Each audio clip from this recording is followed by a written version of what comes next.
Welcome, Music Multiverse listeners, to Album Review Saturdays 2024, episode 45. Yes, it's not Saturday. It was a tough weekend to get this all scheduled and done, being in Florida for lacrosse.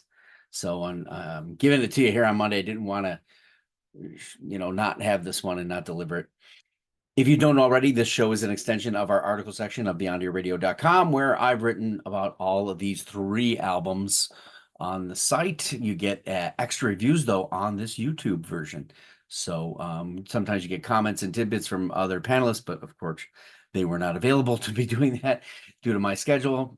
So it's just me, but still a lot of albums to discuss and go over with here. So let's start off with the one that was kind of the second runner-up for the most important album return of the year, and that is Linkin Park from Zero.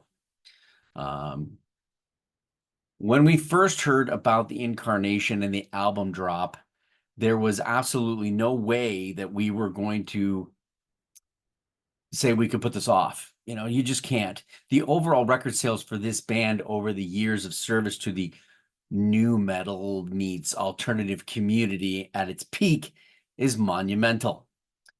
We're talking over 100 million albums sold, and they survived a saturation level in the 2000s that pretty much left them as one of the only few standing integral to the future of the sound at the end. Here we are in 2024 now, and after their death of their acclaimed overtly busy frontman, Chester Bennington. He did Dead by Sunrise. Gray Days was his solo project technically, and obviously some Stone Temple Pilots as well. And of course, soundtracks from Queen of the Damned and Underworld. And now, 24 years later, Mike Shinoda and company, we'll call them, after 2017, found a new life and blood by adding Emily Armstrong of Dead Sarah into the mix, and I'm under the impression that it might have gone from a sideline inclusion to becoming the lead vocalist. Why do I say that? Well, let me get into that. There's no surprise here that I have every record that the band has put forth, but what might surprise you is my lack of interest in the band after 1,000 Suns. It surprises me. Perhaps it's the expansion of the music multiverse world for me, interesting genres that came into play in the mid 2000s. I mean, that's going to happen with everything that you do, generally speaking. I don't think I can say that I actually name a song or a method of impression left on me from any of those four albums that came after. That's nothing against them. I'm just, they don't speak to me anymore, or didn't at that point either. It was my ear to other things, you might say, right? So I don't think it had anything to do with production or anything of that nature, to be honest with you. So I went back to the Hunting Party and One More Light, which lent themselves a bit different than I remember now. But the power and energy of Hybrid Theory, Meteora, and Minutes to Midnight are an impression left like the lingering taste of near world-class Zinfandel, we'll say. Or a filet mignon that has gorgonzola on it with from the Keg. So that's for my Canadian friends there. And if you've never been to the Keg, you need to get your passport and go. So what am I talking about? So my ear had an expectation of Linkin Park's From Zero 7 years later with a female singer. I'm obviously going to be a little leery because you're trying to encapsulate and capture the overall wicked range of Chester Bennington. There's no question that Mike would be the connective tissue to the past. But like the album cover shows, there's something not salvageable in the name of Linkin Park if this is a surgery. It looks like a surgery on the cover. Whatever has happened has already a cause and effect that is already attached to the prior existence. So, okay, so now you're thinking it's going to I'm going to trash it. No, I'm not.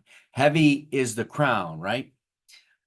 When it comes to the new metal of the name of Linkin Park, that crown to wear is not only heavy, but it's with expectation. It's also heavy with history, and surviving that is more of what that cover might suggest. First, let's get to the great spots that let me know that Miss Armstrong here has the willingness to wear such a crown, but not only that, but to take it to a level and jam that spiky nature right into her skull. She does a marvelous job of two things here.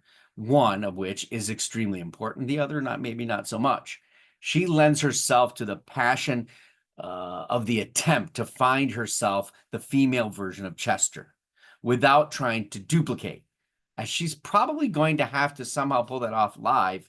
I'm sure to be because you have to play the crowd pleasers. So I think that's a capability, no problem. I love when she digs deep, screams out, and makes it as effortless as I'm sure it's not.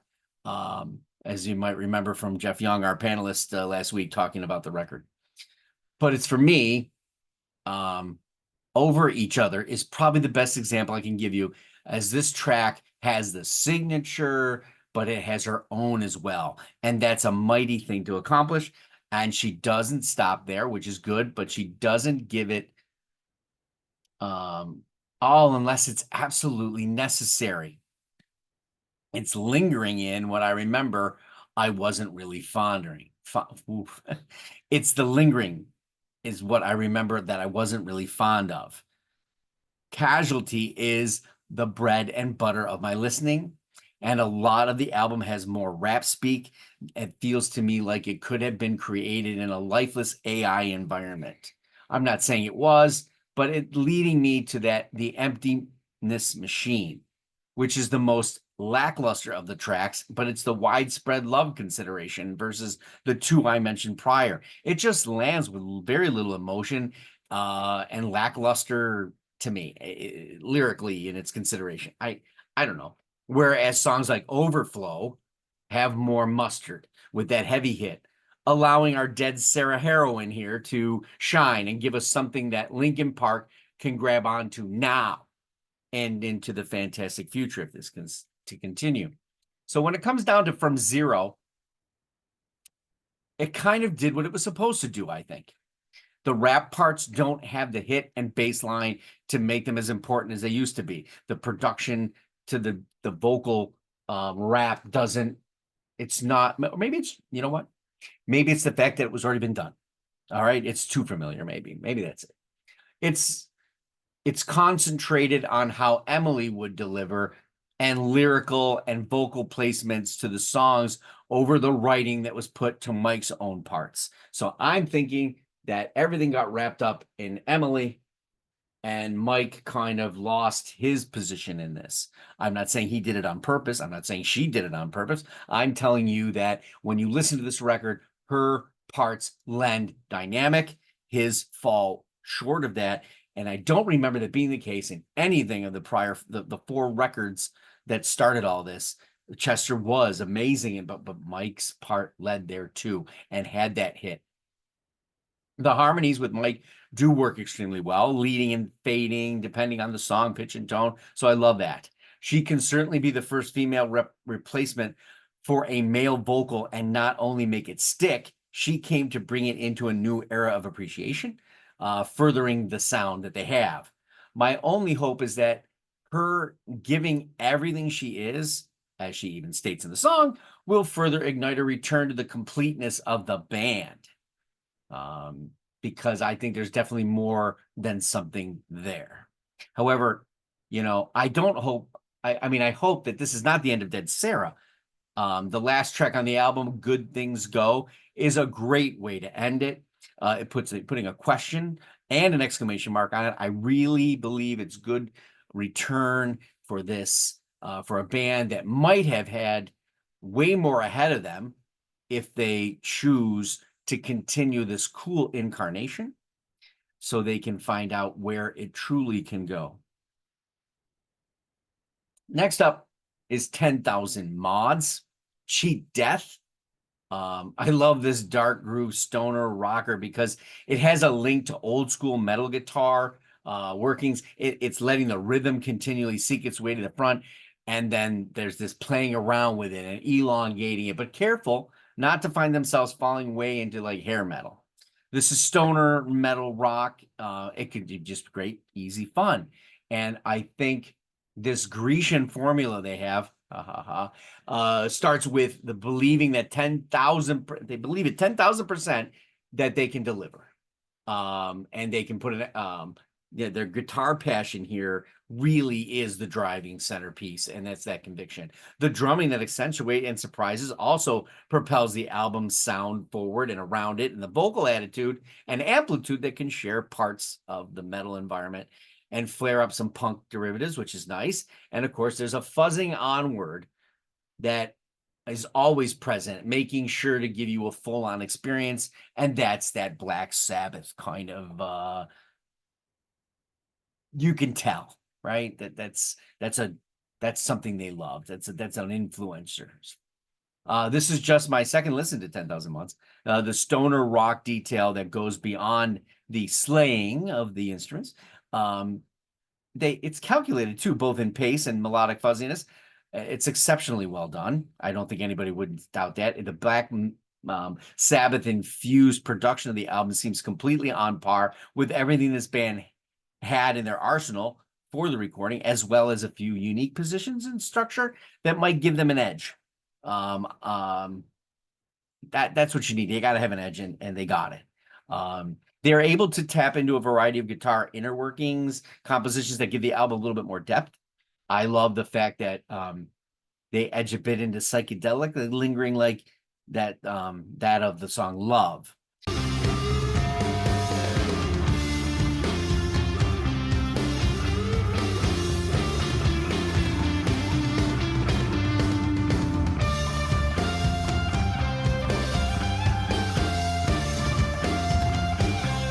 Which, as a singular word, might have seemed like a dangerous composition for a band of this metal nature, but that is far from the case, and made possible by the great bass playing as well. I mean, it seems like it's slightly improvisational. That's kind of odd for a metal band, right? So it's very technical in genre. So having that, it's sounding it like it was improvisational is pretty cool to me. You truly feel the worthiness of their fuzz on this track and the album of the song Misery. That's got that style, that working, gives the album a dark beauty atop the stoner position it has. They bring more of metal edge to everything, even a progressive full tilt ending. And I mean a full tilt ending. Listen, they make a great complementary work of the solo pieces in there. And the power trio definitely has a flair for driving the elongation of a song to an amazing stoner rock spot and letting the next track become something next. Not having it sound like something prior and bringing it all together. Speedhead is a fine example of coming right out of the aforementioned song Love and just letting it go. While Cheat Death is not sending the music multiverse stoner metal world a bending spin, it just delivers a solid and complete recording, which is sometimes more refreshing over astonishment that it's misplaced or it's all over the map. This is a very well put together record. This is a wheelhouse of a recording. It checks all the boxes that listeners will love, and which are certainly serve the kingdom of Ripple music. Well, we go from Greece to Italy. And when you go to Italy, it's Prague. It's Prague, right? Of course it is. Italy and progressive rock go together like Super Tuscan with the Bolognese. Of course. You are just expected to be wowed, to be indulged, and be left unbuckling your pants in that extremely satisfied nature. So how do you top that, or do you even try? Do you just stay in your lane like Ray Lewis in a football game with the Baltimore Ravens and become that guy? Or do you run around like the madness of Junior Seau, tackling everybody that moves and become this superhero? Well, wait a minute. You know what it comes down to here, right? The word hero. No matter what or how you play it, you need to be the hero. You need to leave your mark, even if that's, in their case of these two football players, bruises. You get the respect in the placement of your peers when you do this. This is my first listen to the progressive rockers named DGM. And while I got exactly what I was expecting, I did. These ever-changing heroes of the genre had their, I don't know, their own special sauce, or they were in their own special lane, which I appreciate. They were not afraid to go rogue and chase down someone like Junior Seau either. Enter Endless, a conceptual progressive rocker that knows the lanes, but it's not afraid to step outside and make an exceptional attempt. You cannot say it's always going to work, but that's the risk you are willing to take, or you're not. The difference is those that leave that willingness, risking it all, and it pays off. And sometimes it pays off every time. Am I saying that about Endless? A case could be made, my progressive rock friends, but it will be up to your discerning ear, not mine. Let's first be impressed by the fact that this is an album that is number 12. What? Yeah, that's 12 records. So they have managed to sustain a progressive rock path. What's more impressive and might surprise a lot of you, hard to sustain 12 albums in a progressive rock nature, especially when you're across the world in Italy. And in Italy, as a progressive natured rock band, there's a lot to live up to. So they've managed that. What's more impressive, though, and most surprising here, is the fact that there is not a single existing member throughout their 12 albums to share in the overall evolutionary progressive rock sprawl that has been managed. What? Yes, that's right. Originally formed in 1994 as an all-instrumental power metal outfit, DGM featured Diego Reali, keyboardist Maurizio Periotti, and drummer Gianfranco Tasella, all of which are no longer in the band. The current standing long-term member is a drummer that replaced the original drummer in 1999. Surprise, DGM is the name of those original members. Then they didn't change it. So, hey, when you've got a marketing thing and you're DGM, you're just DGM. Did they try to hire people with the same names or figure it out? No, they didn't. So this band that's DGM is using the branded name without that which really made it, which is kind of an astounding little cool thing. But since 2008, the lineup has pretty much been consistent, and that has definitely been the key to their progressive growth, and that I'm feeling. The detail of everything great about prog is there, and there's an extremely evident in the musicianship and the pushing of those elements that go a little bit further. They are kind of an all-in progressive rock group, showcasing instrumentation that lends itself to the favorites of power trios like Rush, flutists like Jethro Tull, there's flute, and keyboard and organ, which all elevates the overall showcase that is DGM. So let's talk about the challenges of a vocalist in a band of this nature. While there is a risk in the music choices, one could argue that the flute would be often problematic. Well, at least I would. It's really the vocal accompaniment here that truly becomes the heaviest of risk. The vocals come in a variety of tones, from front and center to quiet storyteller, but all of it being drawn out in a variety of tones, all of which are amazingly cool. How do I put this? There's a reminder of progressive metal forerunners like Queensryche, Symphony X, and even Styx, which all works endlessly well with the progression of the instruments that come in and out of the mix. I already talked about the flute, the organ, and all that, and they're holding on to that formula and pace, and it fits the delivery and of the particular track, like The Great Unknown. This is a typical progressive track, and they do a tremendous job of shape-shifting the record to ensure that the progressive nature continues, but isn't hindered by over-complicated or over-cheesy solos or keyboarding that might seem borderline absurd. There's subtle and there's vivacious. All of it matters, and it's memorable and well orchestrated. Starless in sorrow and pain, the fighting is gone.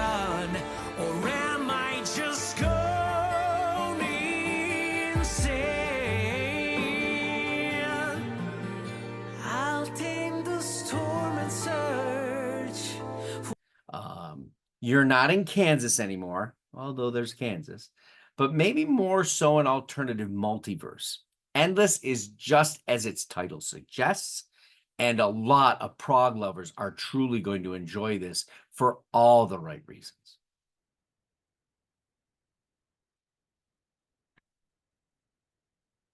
Now let's get over to the extra tracks that I have for you this weekend that I didn't get to you this weekend.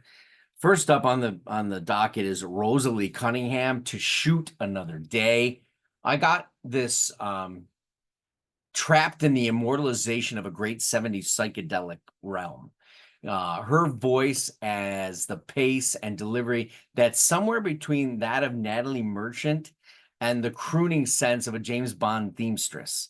On To Shoot Another Day, the once leader of ipso facto and person has managed to maintain her persona and great vocal vibrato with I don't know, a time yet timely mixed recording that features a captivating vocal that makes you think of that of Kate Bush. Not how Kate Bush sings, but the way it sucks you in and you hear what she's saying. The blues and psych rock that's woven around the songwriting is very complimentary, often old world familiar. You would think she's an aged rocker by the approach she takes. She is not. In fact, she was born when I graduated high school. Hell, she she even enjoys stepping outside her catalog into things that you wouldn't expect. Like she's been in the lineup for Cathedral, a doom band. She's done Last Shadow Puppets. I know that she was on with those bands on Jules Holland. So she's perky funk and flute in there too with psych. She's got it all in there. Just you got to check out Heavy Pencil. That even has a progressive nature in it too. It's just cool. It's a different listen in the 2024 stance of things that's going on. Stop the motion of the oceans. Steady the tide, 'cause I'm seasick and tired of this ride. They were mine another night.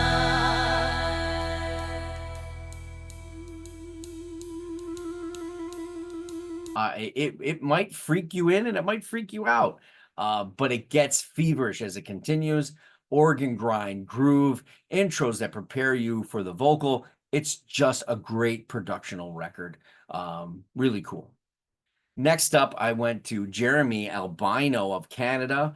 Our Time in the Sun. Mr. Albino is like a Canadian country farm living young man who showcases a writing talent that kind of gives you that Raymond Carver type of approach, where you're thinking subtle words, easy phrases, but it's captured in a sound that's concentrated on the journey of the song rather than being clever or crisp. He wants you to feel the music that goes with the lyrics, like he does with Rolling Down the 405.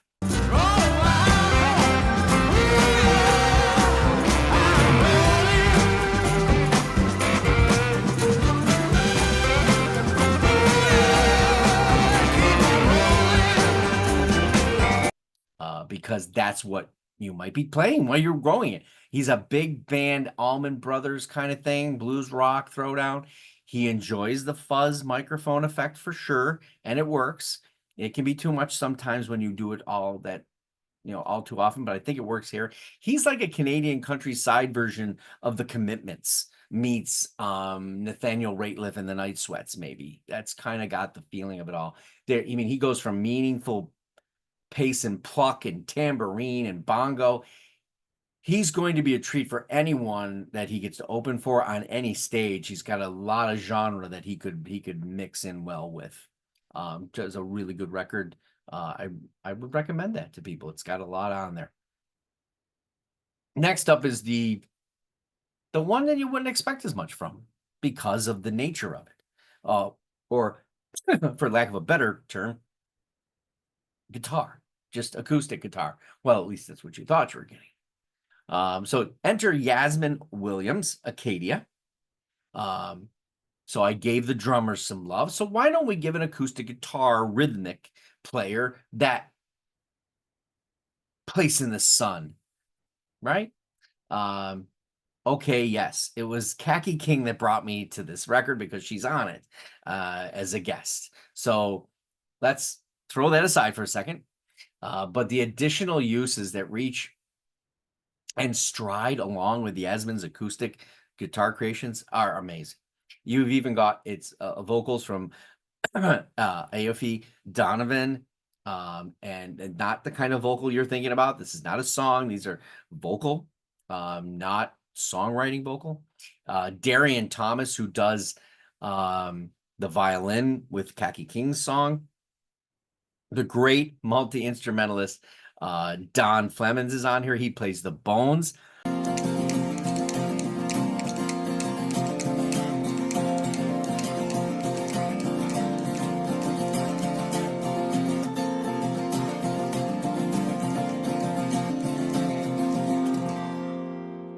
And he even got the drumming of Marcus Gilmore, who is one to watch out in the varietal jazz environment. His abilities and recreated process for that instrument are going to be known, I'm pretty sure.